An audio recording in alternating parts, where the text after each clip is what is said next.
여러분 안녕하십니까? 시사도민고 김국 교수의 이슈 오늘 다시 출발합니다. 우리 여의도 정치, 대한민국 정치의 속살을 들여다보고 또 본질은 무엇인지 다시 한번 해석해보고요. 여러분과 함께 해법을 고민하는 시사도민고 김국 교수의 이슈 특히 여의도 정치를 살펴보는 정치 나침반 시간 출발합니다. 봄꽃이 곳곳에 만발해 있습니다. 아름다운 개나리가 노란색의 아름다운 꽃망울을 활짝 피워냈고요. 곳곳에 아름다운 봄꽃이 우리에게 향기를 전해주고 있습니다. 그러나 안타깝게도 우리 정치의 중심지인 여의도에서는 아직도 거친 말, 품격 없는 그런 논란들이 벌어지고 있습니다. 그래서 오늘 시사도민고 김국 교수의 이슈에서는 오늘의 주제를 정치의 품격으로 잡아보았습니다. 품격 있는 정치, 국민의 눈높이에 맞는 정치를 생각하면서 오늘의 주제를 시작해 보겠습니다. 역시 출발은 역시 좋은 정치를 향한 우리 국민들의 열망에서 시작됩니다. 최근에 나경원 자유한국당 원내대표가 국회 교섭단체 연설에서 이야기를 했습니다. 교섭단체 연설이 많은 충격을 줬습니다. 막말과 저주로 가득한 그런 발언들 때문에 굉장히 시끄러웠습니다. 많은 국민들에 대해서 비판도 했고 여야 간의 논쟁도 벌어졌습니다. 거기에 대해서 최근에는 황교안 자유한국당 대표가 또 여러 가지 발언을 내놓는데 대부분 색깔론이라든가 기독교 근본주의에 근거한 그런 발언들을 내놓고 있습니다. 상당히 우려가 되는 덕목입니다. 우리 정치가 어떻게 하면 품격을 회복할 수 있을까 고민하면서 오늘 이야기를 시작해 보겠습니다. 출발은 나경원 원내대표입니다. 나경원 원내대표는 지난 13일 국회 교섭단체 연설에서 그런 얘기를 했습니다. 대통령이 김정은 수석대변인이라는 이야기를 듣지 않도록 해달라. 좌파 독재, 막장 정권 이런 비판을 하면서 국민들에게 여러 가지 교섭단체 연설에서 나오는 얘기들을 전달을 했습니다. 이 과정 중에서 여당인 더불어민주당 의원들이 또 항의를 하면서 거친 소동이 벌어지기도 했습니다. 일단은 최근에 여러 가지 망언이 있었지만 우리 국가의 지도자에 대해서 내놓는 그런 발언들 그리고 그 근거에 대해서 논란이 있었습니다. 여당에서는 당연히 비판적인 발언들이 나왔습니다. 어떻게 이렇게 출처도 불분명하고 특히 외국의 이런 언론의 발언을 인용했다고 하지만 국가 지도자에게 이런 발언을 은연중에 내비치는 모습 바람직하지 않다라고 비판을 했습니다. 정의당의 정호진 대변인은 이런 논평을 했습니다. 한국당 연설은 뻔뻔함의 극치, 졸렬의 극치였다. 도대체 연설문에 좌파 타령이 몇 번이나 들어갔느냐. 아직도 무고한 사람을 빨갱이로 몰고 죽이던 시절 그대로 머물러 있다. 가히 전두환의 졸개라 할 만하다. 라는 아주 강한 비판을 내놓았습니다. 여러 정치권에서도 마찬가지였습니다. 자, 품격을 한번 사전에서 찾아보면 이렇게 나옵니다. 사람의 품성과 인격이다 라는 그런 얘기를 합니다. 분수, 격조라는 해석도 나오고요. 또 사람의 바탕과 타고난 그런 성품, 또 사물에서 느껴지는 그런 품격들이 있어야 한다. 이것이 바로 품격이다 라는 얘기를 하는데요. 우리 정치가 과연 그런 품격을 가지고 가고 있을까요? 상대를 무조건 비난하는 그런 여야 간의 고성이 오가고 특히 원내대표의 교섭단체 연설에서 국가 지도자를 색깔론에 기대어서 비난하는 그런 모습들은 아직도 지난 19세기 아직 철진한 그런 정치의 수준에 대한민국이 머물러 있음을 느끼게 하기 때문에 참으로 안타까울 수밖에 없습니다. 왜 나경원 원내대표가 이런 막말과 저주를 담은 그런 연설을 했을까요? 저는 세 가지 정도로 이 사안을 분석을 합니다. 자, 첫 번째는 현재 정치 국면을 이 대결과 전투의 장으로 끌고 가겠다는 그동안의 전략 전술과 맞닿아 있습니다. 문재인 정부의 실패를 부각시키고 끌어오기 위한 것이고요.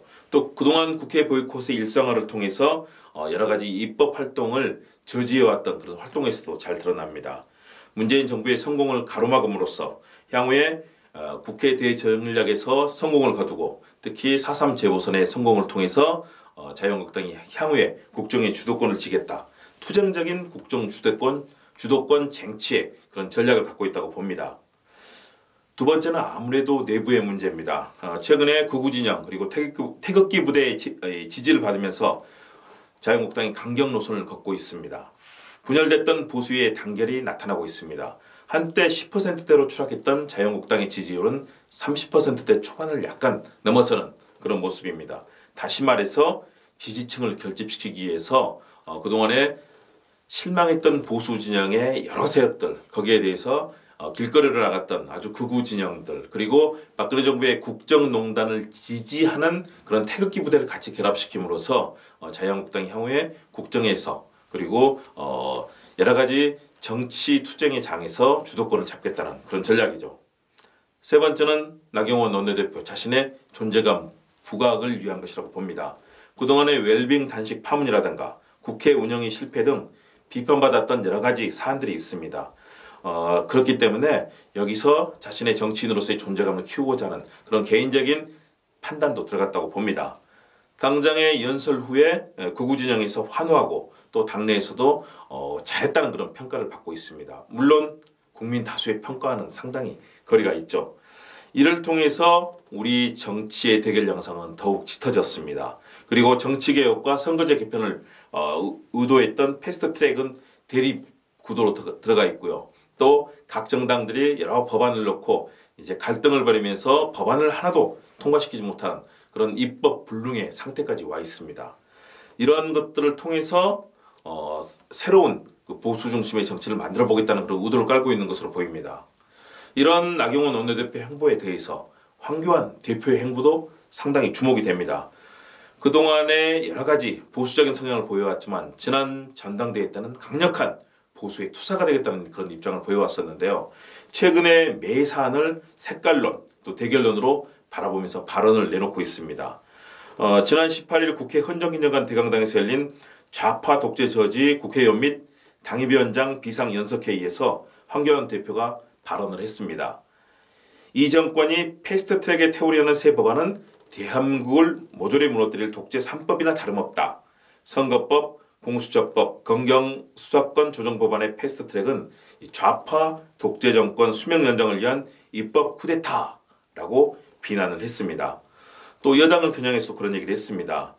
총선과 국민의 심판이 두려운 나머지 민의를 왜곡해서 국회 의석을 날치게 하려는 것이 패스트트랙의 본질이다 라고 얘기를 하면서 다음 총선에서 좌파연합의회를 만들려고 하고 있고 또 민의가 짓밟히는 좌파연대 국회가 들어서면 아마 사회가 마비되고 세금은 치솟고 기업은 문을 닫고 경제는 폭망할 것이다.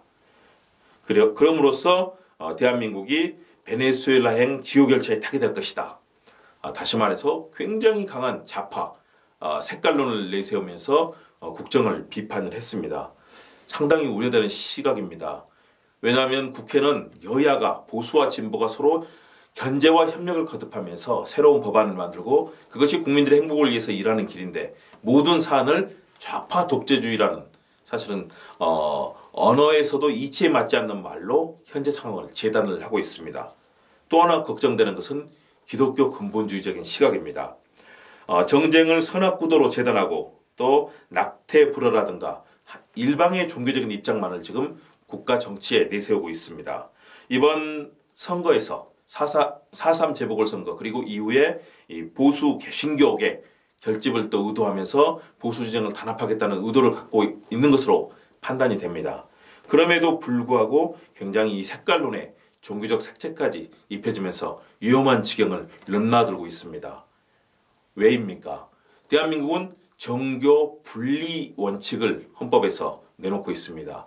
어느 한 종교가 아니라 불교도 기독교도 가톨릭도 원불교도 모든 종교들이 종교의 자유를 가지고 국민들을 위해서 종교활동을 하도록 되어 있는 것이 우리 헌법적 가치입니다. 그런데 황교안 대표가 믿고 있는 기독교 근본주의적인 시각으로 모든 사안을 재단하고 국가 정치를 이야기를 하는 그런 상황이 펼쳐지고 있는 겁니다.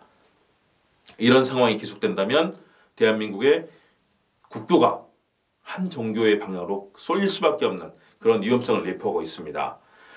그동안의 발언들이 여러 가지 나왔었지만요. 특히 이 페이스북에도 황교안 대표가 그런 얘기를 썼습니다. 검은 결속과 비겁한 선동, 신뢰도 양심도 사랑도 없는 권력의 눈먼 자들의 음해, 우리 가까이 존재하는 악한 세력이다 라는 얘기를 했고요. 과거에는 여러 가지 기독교와 관련된 얘기를 했었는데요. 또 19일 당 초창기도에서 그런 얘기를 했습니다. 애국가에 있는 것처럼 하나님께서 우리나라를 정말 보호하신다. 우리나라 대한민국이 믿음의 뿌리에서 시작됐고 재헌의회도 기도로 시작됐다면서 기도할 것을 주문을 하고 있습니다. 물론 황교안 대표 본인이 기독교를 사랑하고 예수님을 사랑하고 존경하고 또 하나님을 사랑하는 것은 개인의 자유입니다. 또 누구나 그럴 자유가 있습니다.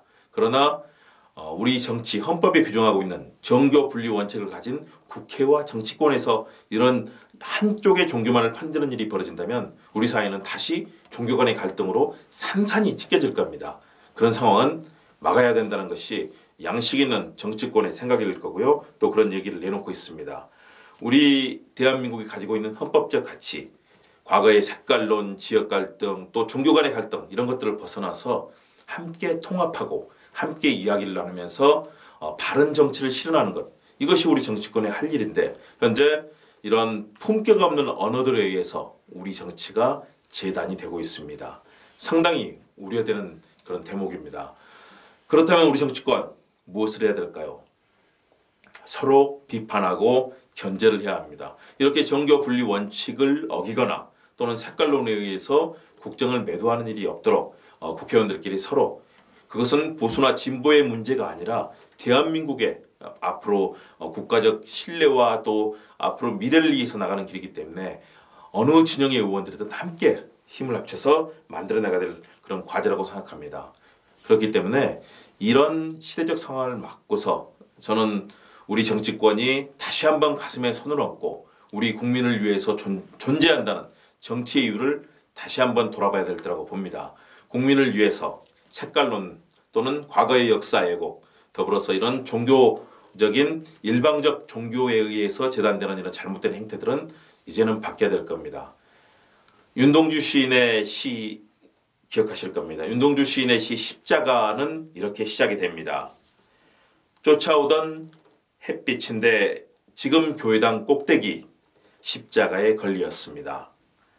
첨탑이 저렇게도 높은데도 어떻게 올라갈 수 있을까요? 종소리도 들려오지 않는데 휘파람이나 불며 서성거리다가 괴로웠던 사나이. 행복한 예수 그리스도에게처럼 십자가가 허락된다면 모가지를 들이우고 꽃처럼 피어나는 피를 어두워가는 하늘 밑에 조용히 흘리겠습니다. 윤동주 시인의 시 십자가입니다. 윤동주 시인은 일제에 의해서 고통받았던 그 시기에 이렇게 스스로를 반성하면서 그런 종교와 삶의 가치를 우리 민족의 아픈 현실과 대비를 시켰습니다. 우리 정치인들이 할 일은 무엇일까요? 내 목소리만 내기보다는 다른 사람들의 이야기를 경청하고 또 예수님, 부처님, 또 많은 우리에게 사랑을 주셨던 분들의 얘기를 서로 나누면서 우리 국민들이 행복하게 살 수 있는 길을 모색하는 것이 진정으로 나가야 될 길일 겁니다. 예수님이 그 십자가에 못 박히신 것이 단순하게 기독교만 믿고 있는 그 국민들을 위해서 존재한 것은 아니었을 거라고 많은 분들이 얘기를 하십니다. 예수님은 이 땅에 있는 모든 국민, 모든 사람을 사랑하셨고 또 그 사랑을 모두에게 보내주고 계실 겁니다. 부처님도 마찬가지고 또 하늘에 계신 많은 사랑을 보내주시는 분들이 그런 메시지를 전해오고 있습니다. 우리 정치권이 어떤 색깔론 또는 어떤 종교적 시각에 의해서만 재단하지 말고 서로를 배려하고 서로를 포용하고 서로 나눠야만 앞으로 대한민국의 정치가 생존할 수 있을 겁니다. 이렇게 서로 찢어진 마음으로 갈등하고 분열만 한다면 어떻게 통일 후에 우리 북한의 동포를 우리가 품을 수 있겠습니까? 우리는 한마음이 돼야 하고 다른 정당도 배려하고 또 함께 나누면서 수용하고 소통하고 또 통섭하는 그런 가치를 만들어 가야 됩니다. 우리 정치권이 부족한 그 지점을 앞으로 다시 한번 서로 가슴에 손을 얹고 성찰과 또 겸허한 소통을 통해서 다시 한번 만들어 나가기를 기대하겠습니다. 윤동주 시인의 그 오랜 마음을 우리가 기억한다면 그리고 돌아본다면 충분히 가능한 일일 겁니다. 자, 시사 도밍고 김국 교수와 함께하는 이슈 다음 시간에 다시 뵙도록 하겠습니다. 여러분 고맙습니다.